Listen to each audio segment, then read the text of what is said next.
देखें, अगर बिल्ली को देखकर कबूतर आंखें बंद कर ले, बिल्ली को देखकर कबूतर आंखें बंद कर ले, तो बिल्ली जाती नहीं है कि कबूतर ने आंखें बंद कर ली तो चलो मैं इसको माफ कर दूं, कुछ ना कहूं, चली जाओ। नहीं, बिल्ली पंजा मार के उसे दबोच लेती है, उसे अपना शिकार बना लेती है। और आज का दौर पुरफितन दौर है। पहले कभी होता था कि घर में एक फोन होता था, वो भी लैंडलाइन फोन होता था, पीटीसीएल जिसको आप कहते हैं।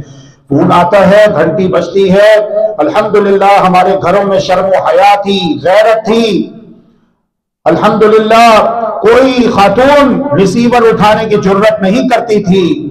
मर्द अगर घर में है तो वो फोन का रिसीवर उठाएगा, और अगर नहीं है तो फोन बजता रहे, कोई बात नहीं। या फिर ये होता था कि औरत फोन उठाती थी, अगर कोई जान पहचान वाला होता तो उसको जवाब देती, और अगर कोई अजनबी होता तो फिर खामोश रहती। अल्हम्दुलिल्लाह हमारे घरों में शर्म व हया थी, गैरत थी। और आज इन्ना लिल्लाहि व इन्ना इलैहि राजिऊन, शर्म व हया का और गैरत का जनाजा निकल चुका है। इन्ना लिल्लाहि व इन्ना इलैहि राजिऊन। मोबाइल फोन आम हो गए हैं, नौजवान लड़कों के हाथ में, नौजवान लड़कियों के हाथों में, और ये आती हैं जाती हैं स्कूल्स, कॉलेजेस, यूनिवर्सिटीज, और वहां पे उनके पास इतने बड़े बड़े मोबाइल फोन है और उसमें इंटरनेट पैकेजेस हैं, और जो कुछ उसके अंदर दिखाया जा रहा है, अल हफीज वल अमान अस्तगफिरुल्लाह व अतूबु इलैह। फितनों का दौर है, लिहाजा अपने दिल में अल्लाह रब्बुल आलमीन का तकवा पैदा करना होगा, अपने दिल में अल्लाह रब्बुल आलमीन का डर और खौफ पैदा करना होगा, अपने दिल में अल्लाह रब्बुल आलमीन की मोहब्बत को जगाना होगा, अपने दिल में अपनी मौत को, अपनी कब्र को, क़यामत को याद रखना होगा। एक मुसलमान को ईसाइयों ने कैद कर लिया, और उन्होंने बड़ी कोशिश की मुसलमान को गुमराह करने की कि किसी तरीके से मुसलमान इस्लाम को छोड़ दे, इस्लाम से बेवफाई करे, पैगंबर इस्लाम से बेवफाई करे, और उन्होंने मुख्तलिफ हरबे इख्तियार किए। एक हरबा यह भी था कि जब मुसलमान तन्हाई में है, काल कोठरी में बंद है, एक खूबसूरत हसीना को, दोशीजा को उन्होंने उसके पास दाखिल किया, जिसके बदन पे कुछ नहीं था सिवाय चंद टाकियों के और चंद मुख्तसर कपड़ों के, और उसने खूब डांस किया, नाच गाना किया, और बाद में मुंह लटका के बाहर आ गई। कौम खुश हो रही थी कि ये वो हरबा है जिसके सामने आज तक कोई नहीं ठहर सका। ये जो मुसलमानों का मुजाहिद है, कमांडर है, देखना ये भी मोम हो गया होगा, ये मुजाहिद पिघल गया होगा, ये मुसलमान इसने हथियार डाल दिए होंगे औरत के सामने, और हम अपने मकसद में कामयाब हो गए होंगे। लेकिन वो मुंह लटका के बाहर निकली। कौम ने जब उसको मुंह लटका के बाहर आते हुए देखा तो उनकी सारी हंसी यकदम गायब हो गई। क्या हुआ? कहती है, मुझे नहीं पता, मुझे नहीं पता कि तुमने मुझे किस पर दाखिल किया है, किसी हजर पे या बशर पे, किसी हजर पे या बशर पे।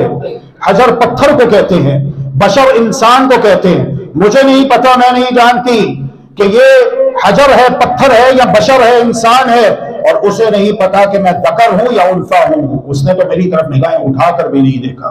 बाद में किसी पूछने वाले ने उससे पूछा, बता क्यों नहीं तूने उसकी तरफ निगाहें तक उठाकर देखा?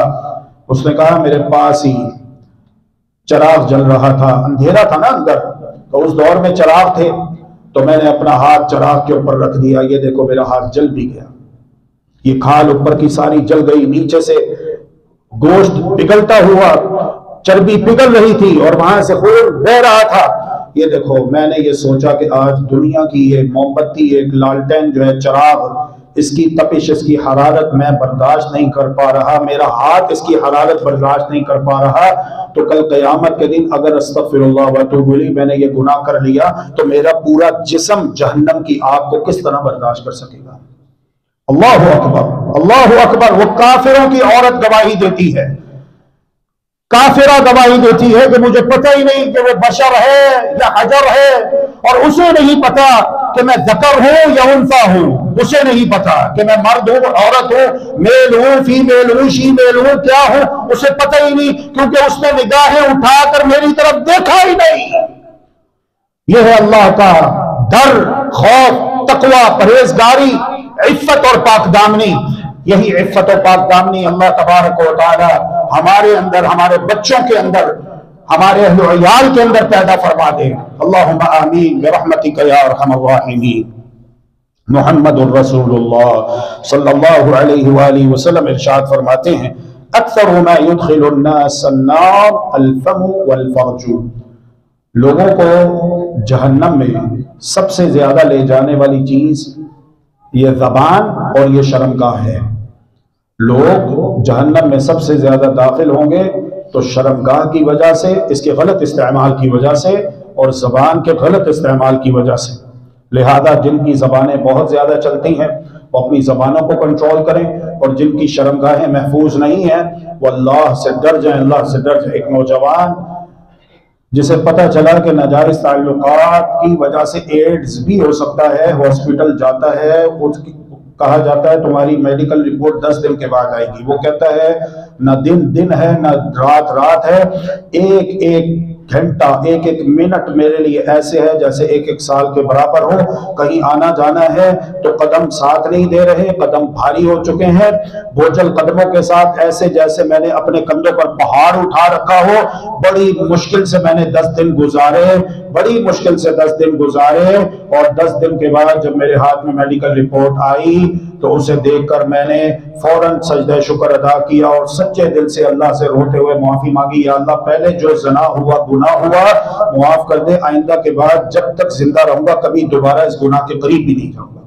हलाल तरीके से शादी कीजिए, निकाह कीजिए। अल्लाह का कुरान कहता है, अऊज़ु बिल्लाहि मिनश शैतानिर रजीम, बिस्मिल्लाहिर रहमानिर रहीम, फन्किहू मा ताब लकुम मिनन निसाई मसना व सुलास व रुबा, तुम निकाह करो उन औरतों के साथ जो तुम्हें पसंद है, 2, 3 और 4।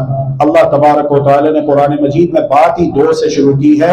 एक तो इस्तिरारी हालत है कि जिसके पास वसाइल ना हो और जो इंसाफ ना कर सकता हो, उसके लिए कहा कि फिर वो एक ही रखे, वरना अल्लाह तबारक व तआला ने बात ही कुरान मजीद में 2 से शुरू की है। और अगर अभी निकाह नहीं कर सकते, वसाइल महदूम है, तो जब तक अल्लाह तबारक व तआला आसानी नहीं फरमा देता, रोजे रखो, पीर का रोजा रखो, जुमेरात का रोजा रखो, कम खाओ, 2 टाइम खाना खाओ, क्योंकि ज्यादा खाने से भी जिस्म में हरारत और शहवत पैदा होती है। बुरे दोस्तों से बचो, बुरी जगहों से बचो, मोबाइल फोन में गंदी चीजें देखने से, गंदे गाने सुनने से, बेहुदा बेहयाई पर मबनी फहश लिटरेचर देखने से, तस्वीरें देखने से बचो।